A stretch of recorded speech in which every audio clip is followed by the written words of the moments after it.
আপনাদেরকে যারা প্রেস মিটে এসেছেন আজকে আমাদের সাথে একাত্মতা পোষণ করার জন্য।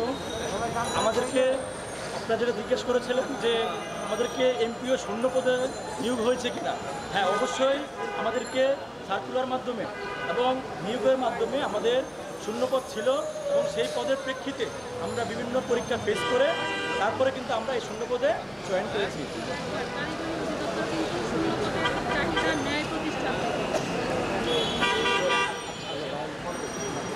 তো এখন শূন্যপদ প্রত্যেকটা প্রতিষ্ঠানে আমাদের শিক্ষা মন্ত্রণালয় বলেন, কারিগরি দপ্তর বলেন বা মাউসি বলেন, প্রত্যেকেই কিন্তু শিক্ষা প্রতিষ্ঠান থেকে আমাদেরকে শূন্যপদ দেখায় আমাদেরকে নিয়োগ দিয়েছে। তো সেই প্রেক্ষিতে আমরা কিন্তু 1 সেপ্টেম্বর থেকে আমরা কারিগরি শিক্ষা দপ্তর বলেন, মাউসি বলেন এবং জেনারেল বিএমটি কলেজ শাখা বলেন, সকলেই কিন্তু আমরা জয়েন করি সেপ্টেম্বরে। কিন্তু সেপ্টেম্বরে জয়েন করার পরেও আমরা এখন পর্যন্ত বেতন পাচ্ছি না। যখন আমরা বেতন পাচ্ছি না, পরবর্তীতে আমরা আমাদের অভিভাবক ছিলেন কারিগরি শিক্ষা অধিদপ্তরের ডিসি জনাব আজিজ তাহের সাহেব, ওনার সাথে আমরা সেপ্টেম্বর থেকে যোগাযোগ করা শুরু করেছিলাম। কিন্তু ওই মুহূর্তে উনি আমাদেরকে বলেছিলেন, আমি যতদিন যদি আমার পদে থাকি অবশ্যই আপনারা যোগদান থেকে বেতন পাবেন।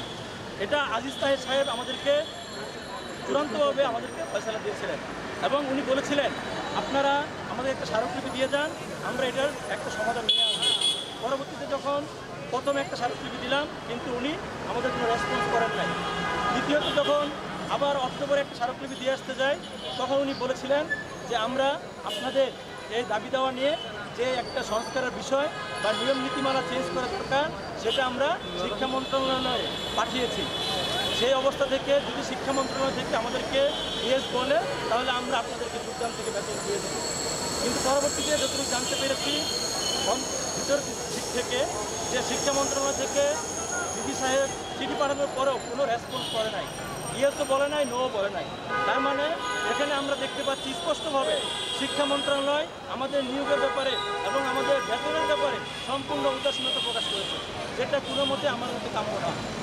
তো আমরা চাই শিক্ষা উপদেষ্টা মহোদয় যদি আমাদের দিকে সদয় দৃষ্টি দেন তাহলে অবশ্যই আমাদের এই সমস্যাটা একদিনের ভিতরে সমাধান হওয়া সম্ভব। ধন্যবাদ আপনাদের। আমার নাম মোহাম্মদ সুলাইমান।